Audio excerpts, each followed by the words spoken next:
I'm Jenni Ogden, and this is Ed Lantz, and we both work in immersive storytelling and technology. So I started my career actually doing a lot of location-based entertainment, 3D projection mapping. My team did the very first 3D projection mapping for Disneyland in Anaheim, and then again at Universal in Orlando. At the same time, we were doing some projection design for live musicals and live theater. And we came up with the idea that we wanted to make it more immersive. And the way we wanted to do that was we wanted to take the 3D projection mapping that we were doing in the parks and map the walls of the theater and the stage and the set pieces and then eventually princess dresses for Disney. And so we did that. And then at the same time, the project I did for Universal in Orlando was immersive. And we mapped all the buildings around a lagoon, and there were spheres floating in the lagoon. And so we got to tell a story all around the audience and within the lagoon in this spectacular.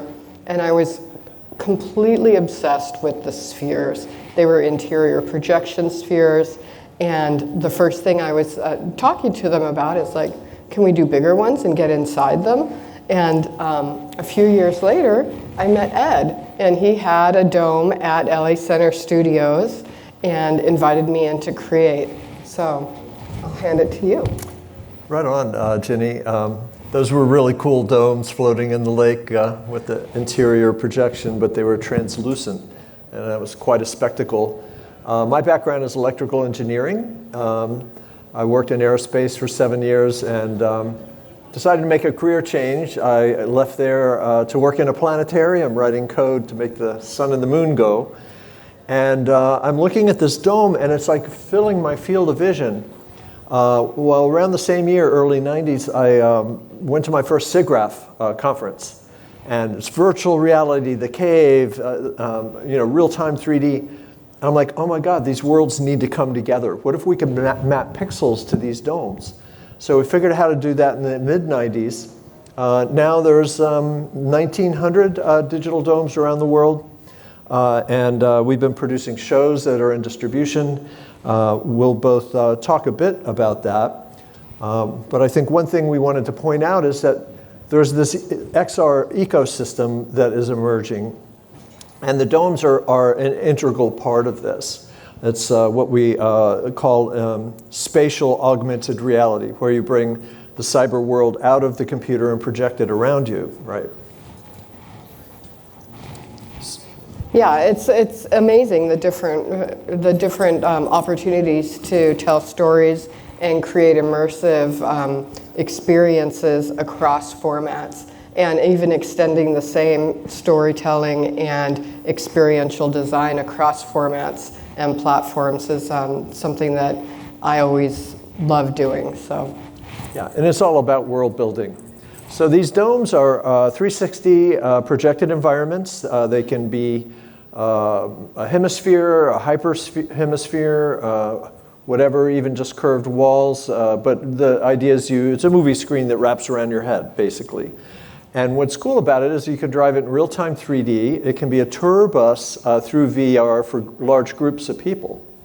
Now there's all kinds of domes you'll run into. It's just like flat screens, they're everywhere. Domes are going to be everywhere, of all sorts. But you're seeing them pop up in theme parks and, of course, the digital planetariums all over the world, giant screen cinemas, all like that. So there's a large variety. We've also done a number of pop-up dome projects where we set up a dome at Super Bowl, Comic-Con, South by, whatever.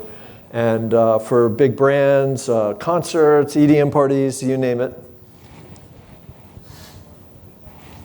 So 360 domes are across everywhere, and they're getting more and more open to creative storytelling. They're not just planetariums anymore, as you know. The Sphere in Las Vegas, COSM is putting up amazing entertainment and sports venues in Los Angeles and Dallas and Utah, and I'm not sure where their next dome is opening. Atlanta.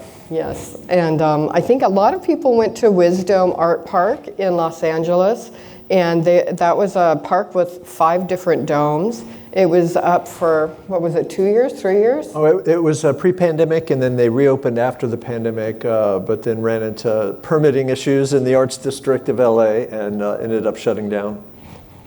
But great success. And they were showcasing music, live music, immersive art. It was a great experiment in where this format can go, and hopefully we'll see more of that popping up. I know they're going to be building in San Francisco next. So. Yeah, and it was great having the WisDome in town because our dome was on a studio lot, as Jenni mentioned, for 10 years. And it was a great development dome. We did a lot of public events there, but it wasn't really a public venue open, with regular operating hours. And the WisDome, we were able to produce, all kinds of cool stuff there. Sound baths and you name it. So one of the projects that I did in the Vortex Dome at LA Center Studios was develop a live musical for Fulldome called Passion.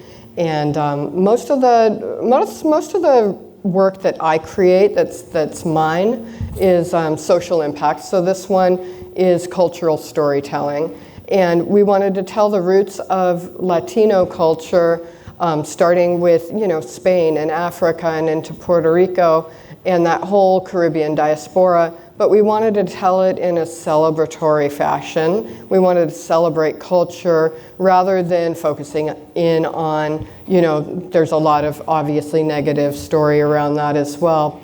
But we told this story almost entirely through dance, music, and immersive visuals. Yeah, and I love that production because you were celebrating all the different cultures, like you said. Another cultural storytelling project that I had the opportunity to create was The Storm, and that was a music video. And it was shown at Art Basel with the New Mexico Arts Dome, and the artists were the Batiste brothers, and they are from the Seminole tribe. And the Seminole tribe has a really unique history in America because they're the only unconquered tribe. They were never conquered. They battled the Spanish, I think, through several battles. So they hid out in the Everglades there, and the cavalry could never get them. Yeah. So they actually told the story through their music, and then we had the opportunity to take pieces from their regular music video, and then we created a lot of immersive experience around the story and tell the story of the tribe at the apex of the dome. And we also got historical photos of the tribe and created a story with that as well. So it was a really amazing opportunity to tell the story of a people. Yeah, and I was very impressed, Jenni, with how you domeified an HD video, right, and enhanced it for the dome. That was great. Yeah. So, and Constantine, the Constantine Dome is a collaboration between, I had the opportunity to produce this with Vortex, and that was an amazing dome because it was a pop-up dome. We did it for Comic-Con, and we had, for 3 days, people lined up around the block to get into that experience. And we created, it was a narrative film experience based around the IP that they had for a series with NBC Universal, and we created it as a 4D experience as well. So we added some, additional enhancements with, light flashing and blasts and stuff like that, and immersive sound, and it was a huge hit. So I think we just had weeks to produce that as well, and we had to get approvals, right? So the story, we were helping write the story in cooperation with NBC Universal, but then it had to go to Marvel and what was it? Warner, I think, for approvals, the script and everything. And then I think the final hard drive was delivered 2 hours before the show started.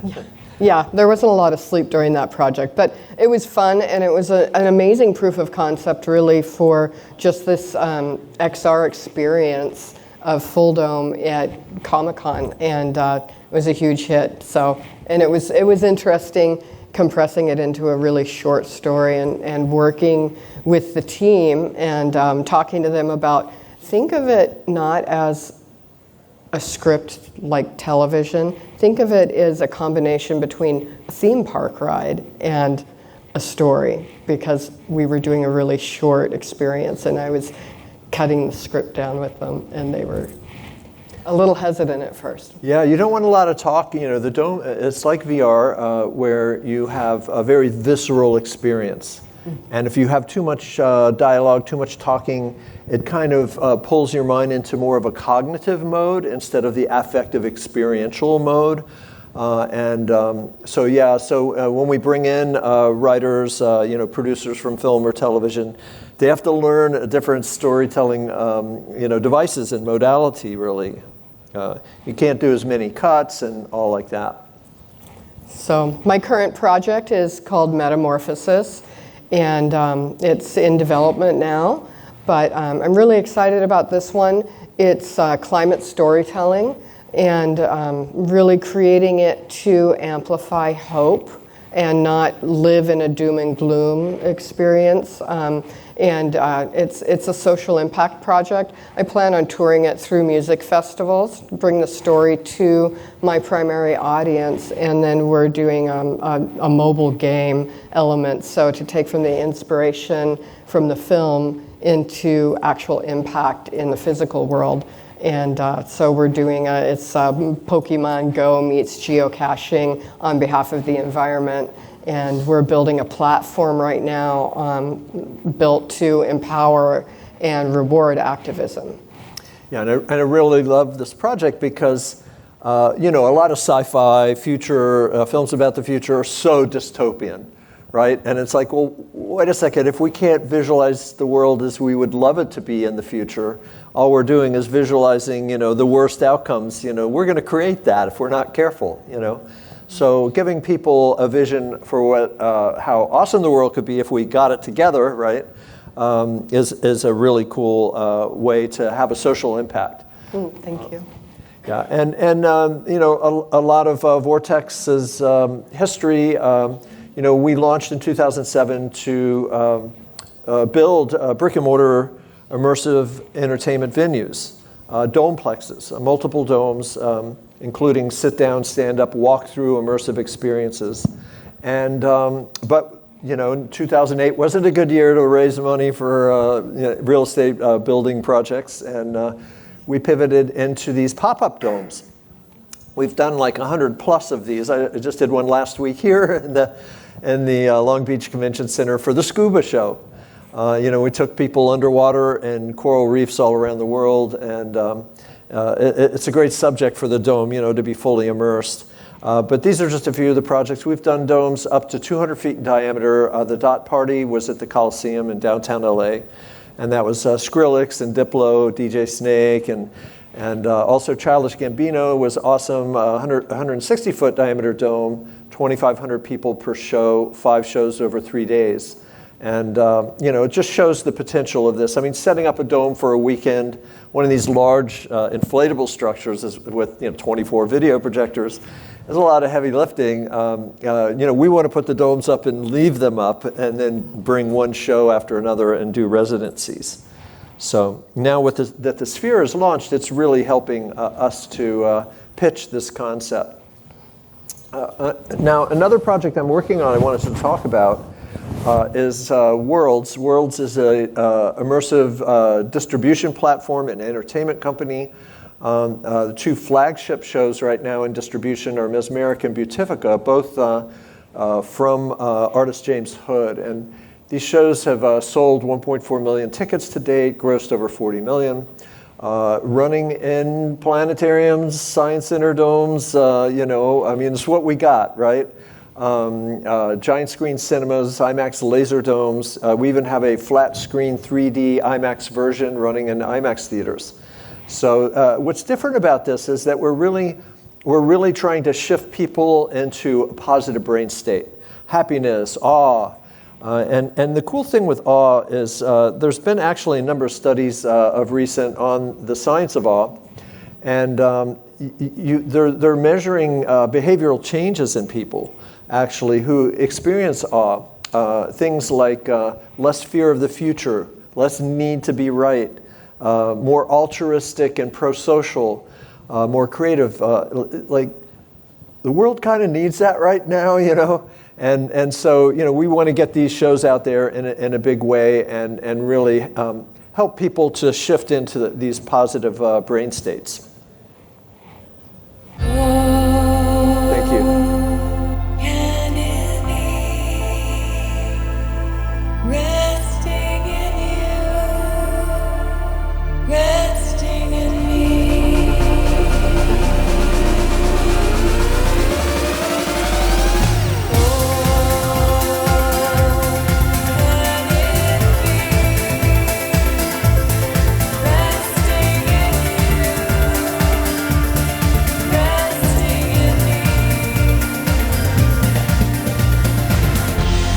See, we're using a lot of abstract art, fractals, flying through immersive environments.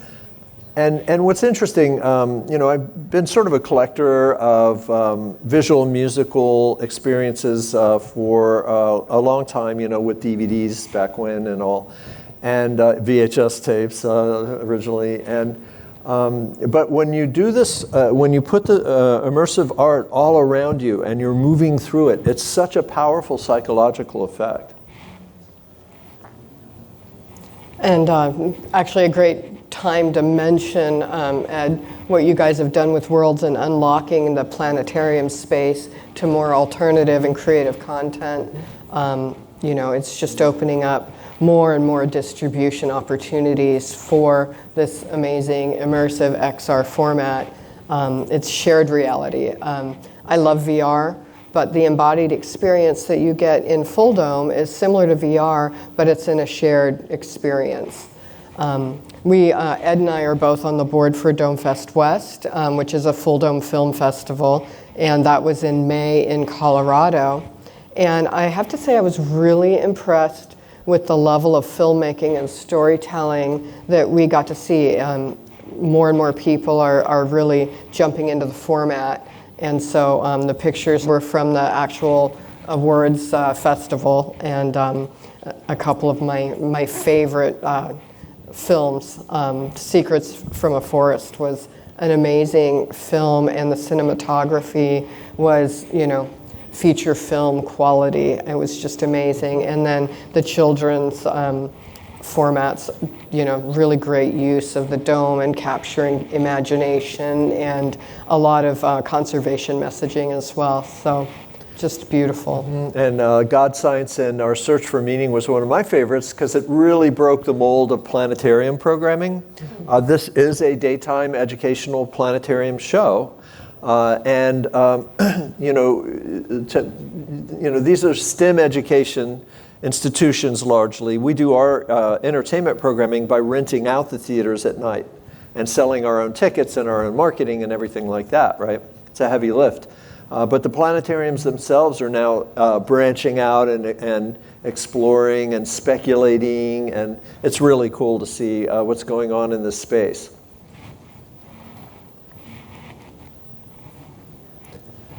So that's pretty much what we have. We'll open up for Q&A.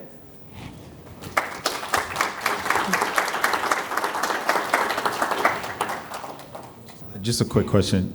Is there like a consumer or pro-consumer camera that you guys kind of recommend if you're eventually like to see your footage up in a dome that, make it easier to get it there versus, like a Canon or something? Sure, I can speak to that. I'm not a cinematographer myself. I've hired DPs, but what everyone tells me is, well, it kind of depends on what you're shooting, and then also what you're used to shooting with. There's a number of large format cameras now. And I mean, even I was at NAB this year looking at Blackmagic's new, 17K pixel, oh my God, camera. I think the 12K version is a 3:4 aspect ratio. If you're shooting with a fisheye lens, that's a 1:1. It's a circle, right? So it's that camera is really well suited, and it's $6,500. But a lot of content's being shot on the Venice, Sony Venice, but that's an $80,000 camera. So, there's a wide range of choices, let's say, and also lenses. There's a company, Editania, I think they're called. They have a 220-degree fisheye and also a 250-degree fisheye. So you can get more than a hemisphere, and that gives you room to sort of, in post, you have some latitude for tilting the camera and such, right? And a lot of compositing and set extensions as well if you're trying to take something and shot in a traditional format and adapt it. Yeah, the Sphere, if you haven't heard, is doing The Wizard of Oz. And The Matrix is playing at COSM, but that's a framed film with enhancements around it. The Wizard of Oz, they're using Google AI to set extend for the whole dome, bringing in characters that are out of frame and everything's really cool. Thanks for this. So when thinking about making a project for dome distribution, say you're selling tickets, is there like an average range of time? Do they do full length, like 2-hour films? Is it more like 50 minutes? Yeah, what you find, so in the planetariums, typically a 23-minute show or less than 30 minutes. And that's a daytime educational. The evening entertainment we're doing, we started out with 1-hour show, but after doing some market testing, we found that there's a higher level of satisfaction with a 45-minute show, which is about the length of an album. And what we're doing are visual musical journeys. I've seen, there was an opera at the, did you see that opera? Oh my God, at Dome Fest? Yeah. It was an hour and a half long. And it's a little long to be, having your senses stimulated to that degree. But there were a lot of chill moments, so it kind of worked. I was very impressed with it. I think that COSM's looking for about 45 minutes as well in their market research. So that's a really good length. Probably not feature length, depending, but a 2-hour film is a little bit overwhelming in an immersive format. So, and then for festivals and that sort of thing, I'm looking at about 20-minute, a cut down to a 20-minute film for touring through Immersive, to bring Immersive into concerts and lifestyle festivals and that sort of thing. When the pandemic hit, we moved into the metaverse and started building domes and mapping video projections. I jumped into BRC VR, if some of you know that. In AltSpace VR, we had theme camps set up like Burning Man, and we had 5 domes in our camp, and we're showcasing artists' work and all that. People would stand there for 20 minutes and watch a piece in VR, which really surprised me, that because VR is sort of like snacking experiences or whatever. And yeah, people were very engaged. So, VR, you have real-time 3D. There's some limits on what you can do in real time in terms of photorealism. But when you put a film in there, you actually have a photorealistic scene that you can project. I think we're almost out of time. Maybe one more question could get squeezed in if anybody has anything. How you doing? I'm a 3D content creator. Is there a specific template that you use for the aspect ratio? Yeah, I think it depends on what application you're using.